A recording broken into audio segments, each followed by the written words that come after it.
তাহলে আজকে আমরা আলোচনা করব স্থিতিস্থাপকতা। Please subscribe this channel to watch more videos. এই চ্যানেলে আরো ভিডিও দেখতে হলে চ্যানেলটি সাবস্ক্রাইব করুন। তাহলে স্থিতিস্থাপকতা বলতে কি বোঝায়? স্থিতিস্থাপকতা তরল বা কঠিন পদার্থের একটা ধর্ম, যেমন চাপ, সান্দ্রতা, পৃষ্ঠটান, আমরা এগুলো পড়েছি, এগুলো একটা ধর্ম। সেরকম স্থিতিস্থাপকতা একটা ধর্ম। যে ধর্মের জন্য কোনো বস্তুকে যদি বিকৃত করা হয়, বল প্রয়োগ করে বিকৃত করা হয়, তাহলে বস্তুটি বিকৃত হয় এবং যখন বলটা সরিয়ে নেওয়া হয় তখন বস্তুটা আবার আগের অবস্থায় ফিরে আসে।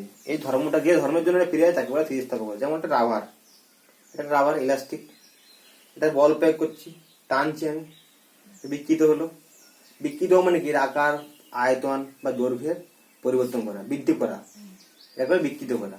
এর আকার বা আয়তন পরিবর্তন হলো, আবার যখন বল ছেড়ে দেবো আবার আগের অবস্থায় ফিরে এলো। তাহলে যে ধর্মের জন্য কোনো বস্তুকে বল প্রয়োগ করে বিকৃত করলে বস্তুটি বিকৃত হয় এবং যখন বল ছেড়ে দেবো তখন বস্তুটি আবার আগের অবস্থায় ফিরে আসবে, তাকে বলা হচ্ছে স্থিতিস্থাপকতা। তাহলে বস্তু দু রকমের হয়, একটা হচ্ছে স্থিতিস্থাপক বস্তু, স্থিতিস্থাপক বস্তু, আর দু নম্বর হচ্ছে অস্থিতিস্থাপক বস্তু। তিনটে আছে। দু নম্বর হচ্ছে অস্থিতিস্থাপক বস্তু,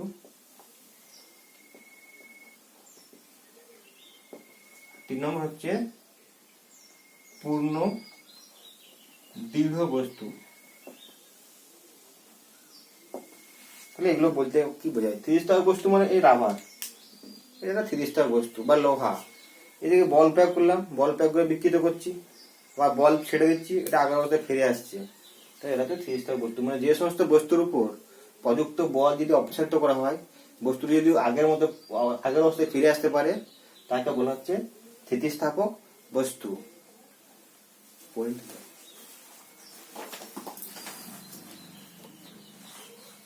এই যে একটা বস্তু আছে, এটা প্লাস্টিকের বস্তু, এখানে ঢাকা, ঠিক আছে? এটা আমি বল প্রয়োগ করছি, বিকৃত করছি, এই যে ঢাকাটা বল প্রয়োগ করলাম, এটাকে বিকৃত করলাম, এটা আগের অবস্থায় ফিরে হলো কি? এটা আগের মতো হলো? আগের অবস্থায় ফিরে আসছে না। তাহলে এই বস্তুটা বলা হচ্ছে প্লাস্টিক বস্তু বা অস্থিতিস্থাপক বস্তু। মানে বাহ্যিক বল অপসারিত করলেও বস্তুটা আর আগের অবস্থায় ফিরে আসে না, বেশি বল প্রয়োগ করে বস্তুটা ভেঙে যায়। এটা বলা হচ্ছে অস্থিতিস্থাপক বস্তু। যেমন প্লাস্টিক, এসব অস্থিতিস্থাপক বস্তু। কাগজ স্থিতিস্থাপক নয়। আর পূর্ণ দৃঢ় বস্তু বলতে শক্ত পদার্থ, মানে লোহা কিন্তু পূর্ণ দৃঢ় বস্তু নয়। উদাহরণ হিসেবে নিয়েছি পূর্ণ দৃঢ় বস্তু, উদাহরণ হচ্ছে হীরক, ডায়মন্ড, এর শক্ত বস্তু, যেগুলোকে বল প্রয়োগ করেও এটাকে বিকৃত করা যাচ্ছে না। প্রচুর বল প্রয়োগ করছি কিন্তু এটা আকার বা আয়তনে কোনো পরিবর্তন হচ্ছে না। এটা আমি হাতে করছি না, পরিবর্তন হচ্ছে না, কিন্তু যন্ত্র দিয়ে করলে এটা পরিবর্তন হয়। এটা স্থিতিস্থাপক বস্তু। কিন্তু উদাহরণ হিসেবে নিলাম পূর্ণ দৃঢ় বস্তু, উদাহরণ হচ্ছে তো ডায়মন্ড, হীরক। হীরক হচ্ছে পূর্ণ দৃঢ় বস্তু, বোঝাতেই বল প্রয়োগ করে এটাকে বিকৃত করতে সহজে পারা যায় না। তাহলে এই তিন প্রকার বস্তু আছে, ঠিক আছে? এরপরে আমরা চলে আসবো স্থিতিস্থাপক বস্তুর মধ্যে ধর্ম থাকে হচ্ছে বিকৃতি। এই যে বিকৃত করলাম বলি, কথাটা বলি, বিকৃতি জিনিসটা কি? বিকৃতি আর পীড়ন, এই দুটো জিনিস কি জানতে হবে। বিকৃতি বলছে যে কোনো বস্তুকে বল প্রয়োগ করে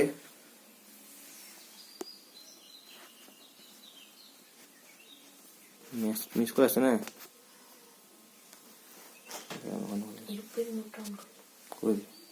তাহলে কোনো বস্তুকে বল প্রয়োগ করে কিছু বস্তুর আকার বা আয়তনের পরিবর্তন হচ্ছে।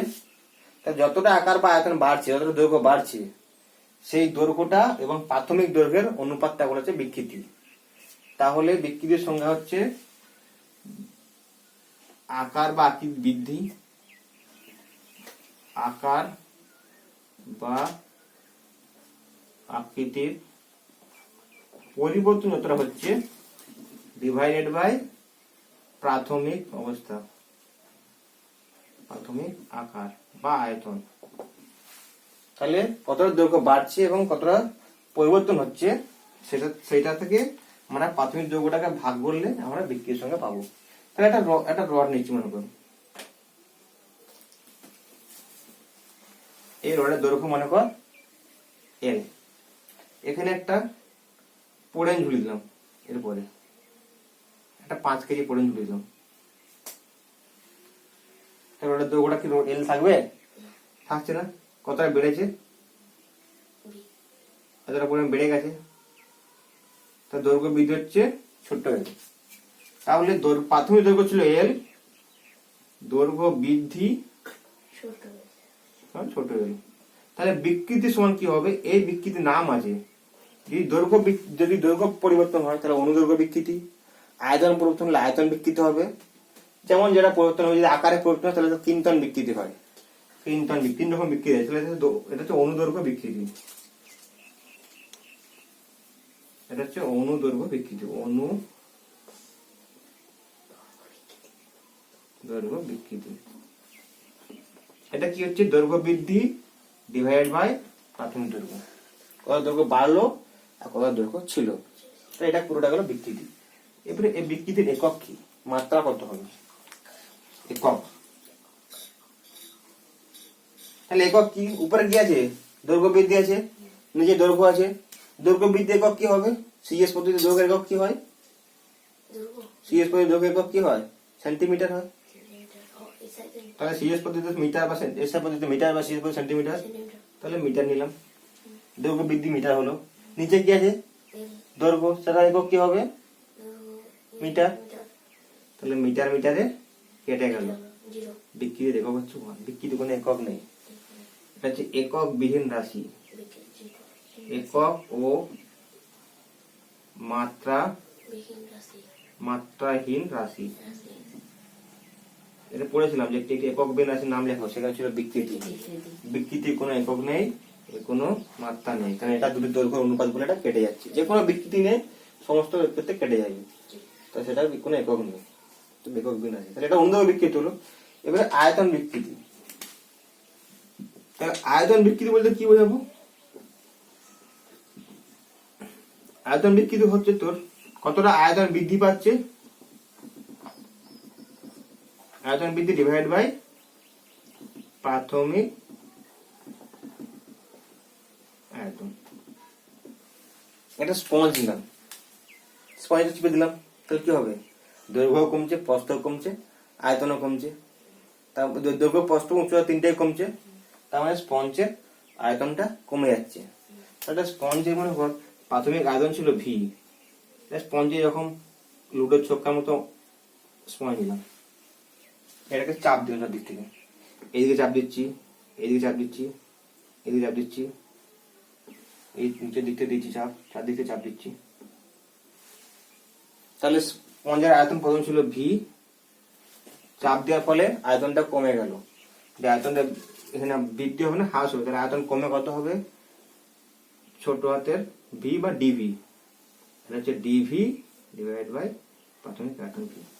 এটা হচ্ছে আয়তন বিকৃতি। তাহলে এটা পুরোটাই গেল বিকৃতি।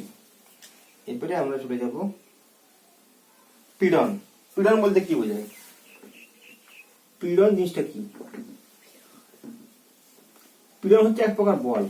তাহলে একটা বস্তুকে যখন চাপ দিচ্ছি, চাপ দিয়ে বল প্রয়োগ করছি, তখন বস্তুটার আয়তন বা আকার পরিবর্তন হচ্ছে, বিকৃত করছি।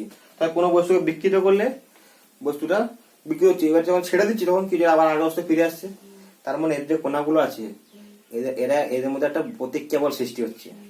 এই প্রতিক্রিয়া বলে কি হবে? এটা আগের অবস্থায় ফিরে আসছে, নাহলে আগের অবস্থায় ফিরে আসতো না। কেউ টানছে ওগুলোকে, আমি যখন টেনে বাড়াচ্ছি এটাকে, তখন কেউ ওইটাকে ভিতর দিকে টানছে, তার ফলে এরা আগের অবস্থায় ফিরে আসছে।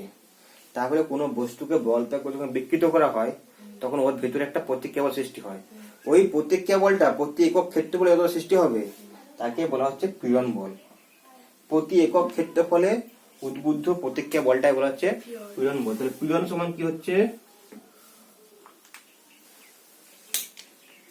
প্রতিক্রিয়া বল উদ্ভূত প্রতিক্রিয়া বল ডিভাইড বাই ক্ষেত্রফল। তাহলে এটা কোনো বস্তুর উপর যদি এফ বল প্রয়োগ করি, এই যেখানে এফ বল প্রয়োগ করা হয়েছে, এটা ওজন ঝুলি দেওয়া হয়েছে, এটা এফ বল প্রয়োগ করেছি,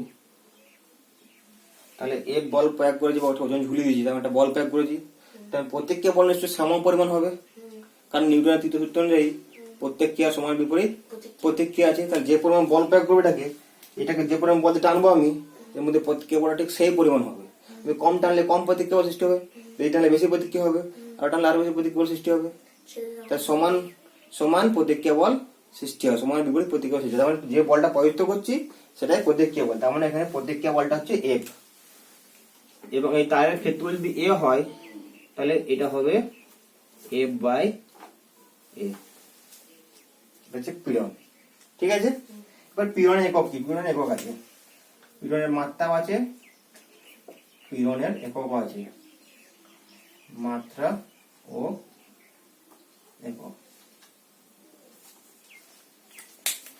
পীড়নের মাত্রা একক, পীড়নের আগে একটা করি, তাহলে সিজিএস নেশে করো, সিজিএস করি, সিজিএস একক। এটা কি আছে? উপরে আছে এফ বাই এ, তাহলে বলের একক কি? বলের সিজিএস একক কি হবে? এফ মানে তো বল, বলের সিজিএস একক কি হয়? ডাইন। আর এসআই কি হবে? তাহলে এটা কি হচ্ছে? ডাইন। নিচে কি আছে? ক্ষেত্রফল মানে সেন্টিমিটারের হোল স্কয়ার, ডাইন পার বর্গ সেমি সেন্টিমিটার হোল স্কয়ার। তাহলে পীড়নের এসআই এককটা কি হবে? Newton per metre square. মাত্রাটা করতে হবে, তাহলে মাত্রা মানে উপরে আছে বল, বলের মাত্রা ডিভাইড বাই ক্ষেত্রফলের মাত্রা, বলের মাত্রা ডিভাইড ক্ষেত্রের মাত্রা। বলের মাত্রা কি হয়? M L T to the power -2। ক্ষেত্রফল কি হচ্ছে? এল ইন্টু এল মানে এল স্কোয়ার। তাহলে একটা এল কেটে যাবে, এই একটা এল কেটে গেল, নিচে একটা এল পড়ে রইল। তাহলে পীড়নের মাত্রা কি হবে? M L to the power -1 T to the power -2। এটা হচ্ছে পীড়ন।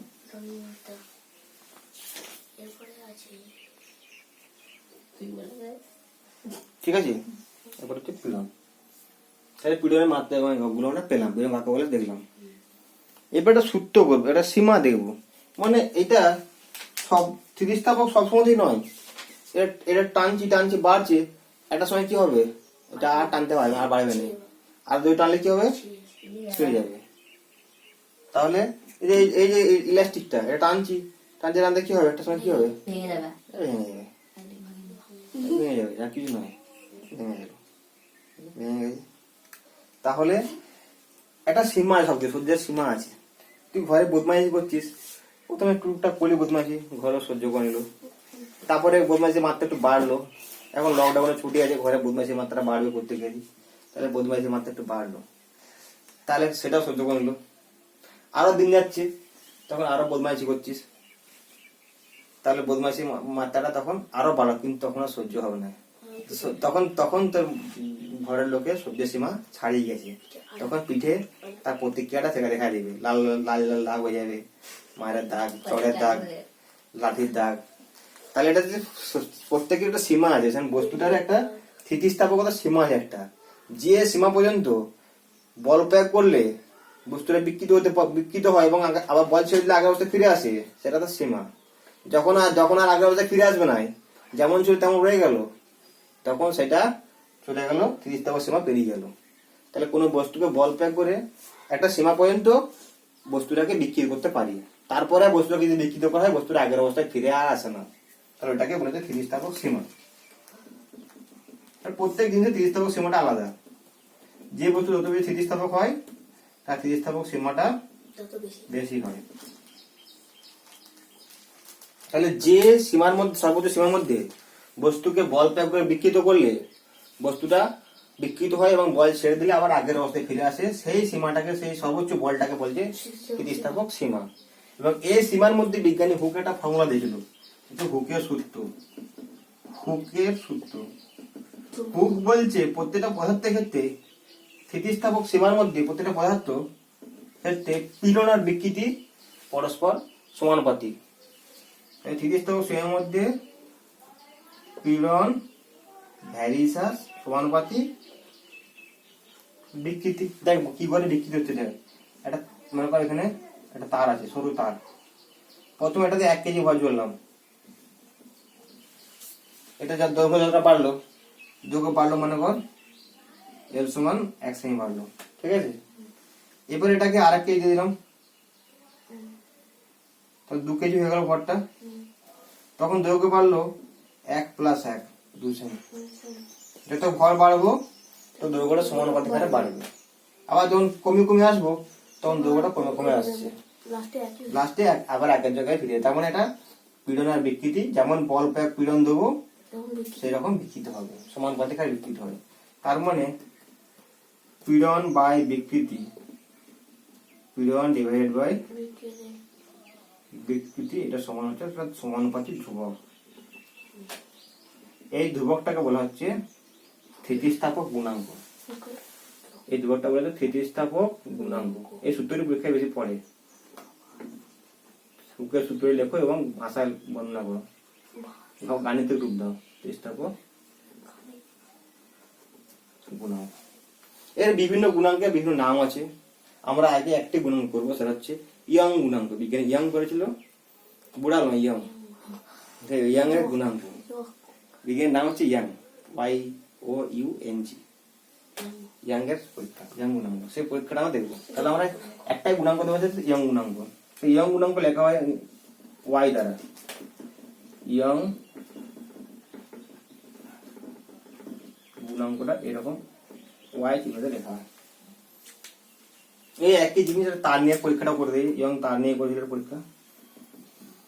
তাহলে এরকম একটা তার নিয়েছিল, এরকম একটা তার নিল, ঠিক আছে। তারটি প্রথমে কোনো কিছু ঝুলানো থাকেনি, তখন দৈর্ঘ্য ছিল এল। এবারে তারটিতে একটি বল ঝুলিয়ে দেওয়া হলো, একটি এর নিচেতে একটি ওজন ঝুলিয়ে দেওয়া হলো, M ভর ঝুলিয়ে দেওয়া হলো, ঠিক আছে। তখন তারটা দৈর্ঘ্যটা বেড়ে গেল, তখন দৈর্ঘ্যটা কতটা বাড়লো, ছোট এল করলো। তাহলে ওজন দিলে বলটা কোন দিকে কাজ করবে, নিজের দিকে কাজ করবে। সেটা কত বল হবে, M × G। এই বলটা নিজের দিকে হচ্ছে F সমান M × G। তারের ক্ষেত্রফলটা ধরে নিচ্ছি A, তারের ক্ষেত্রফল হচ্ছে A। যেহেতু তারটা এরকম চোঙাকৃতি, সেরকম চোঙের ক্ষেত্রফল πr² হয়। এটা ক্ষেত্রফল πr² হয়, যেখানে আরটা কি তারের ব্যাসার্ধ। এই তারটার ব্যাসার্ধটা 4, এই ব্যাসার্ধটা, এই তারটা এরকম হয় চোঙাকৃতি। তারটা এত মোটা হয় না, সরু তার, জুম করলে এরকম লাগবে। তো এই জুম করলে তারটা এরকম চোঙাকৃতি লাগবে। চোঙের ভূমির ক্ষেত্রফল হচ্ছে বৃত্ত, বৃত্তাকার, বৃত্তের ক্ষেত্রফল তো πr² হয়, এখানে πr² হয়েছে। তাহলে এবার ইয়ং গুণাঙ্কটা কি আসবে, ইয়ং গুণাঙ্ক মানে কি, পীড়ন বাই বিকৃতি। তাহলে ইয়ং গুণাঙ্ক এখানে কোন কি বৃদ্ধি পাচ্ছে, তার দৈর্ঘ্য বৃদ্ধি পাচ্ছে, তাহলে অনুদৈর্ঘ্য বিকৃতি হবে। এই যে অনুদৈর্ঘ্য বিকৃতি ফর্মুলা ইউজ করতে হবে। আর পীড়নের ফর্মুলা তো একই আছে, এই যে M/A। তাহলে অনুদৈর্ঘ্য পীড়ন বাই অনুদৈর্ঘ্য বিকৃতি। তাহলে অনুদৈর্ঘ্য পীড়নটা কত, অনুদৈর্ঘ্য পীড়ন এটা কত হবে, F/A। F মানে কত এখানে, mg/A। আর অনুদৈর্ঘ্য বিকৃতি এটা কত হচ্ছে, এটা ছোট হাতের L বাই বড় হাতের L। তাহলে ইয়ং গুণাঙ্ক হচ্ছে কি Y, এটা সমান কি হচ্ছে, পীড়ন বাই বিকৃতি। তাহলে এখানে কি পীড়ন হচ্ছে, অনুদৈর্ঘ্য পীড়ন। তাহলে অনুদৈর্ঘ্য